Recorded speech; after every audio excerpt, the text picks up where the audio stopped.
entamé le 12 avril 2021 pour le compte du projet d'URCAP, la formation des conseillers et agents municipaux de la ville de Pointe-Noire sur la gestion des risques de l'environnement a pris fin mercredi 14 avril 2021.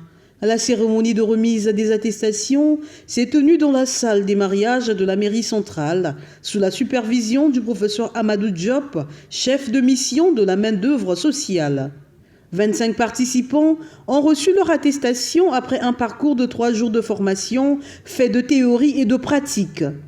Le formateur, M. Albert Cola, a tout au long de cette formation enrichi les participants à ce rendez-vous de savoir, de ses connaissances dans le domaine de la gestion des risques sur l'environnement. Nous sommes dans un pays où la gestion des risques devient une préoccupation de plus en plus importante, que certaines choses ont été faites, mais que la démarche est encore inachevée. Mais en termes de risque naturel, la démarche n'est jamais achevée. Mais on sent énormément d'énergie et énormément de volonté de développer des stratégies efficaces de gestion contre les risques naturels. Et j'étais là pour donner des pistes de réflexion qui, j'espère, aboutiront à un travail constructif et à une mise en place de vraies politiques de gestion des risques naturels.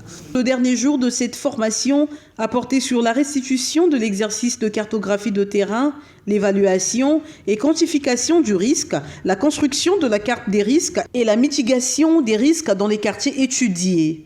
Participant à cet apprentissage, Cyril Baya, président du comité de gestion de développement communautaire du quartier Mboukou, donne l'importance de cette concrétion. Aujourd'hui, nous avons compris comment nous pouvons prévenir les risques et comment, à travers les risques que nous identifions, nous pouvons être à mesure d'apporter donc des réponses. Voilà pourquoi, à côté des risques, il y a aussi des crises. Et nous avions appris aujourd'hui qu'il y avait à côté des risques des crises.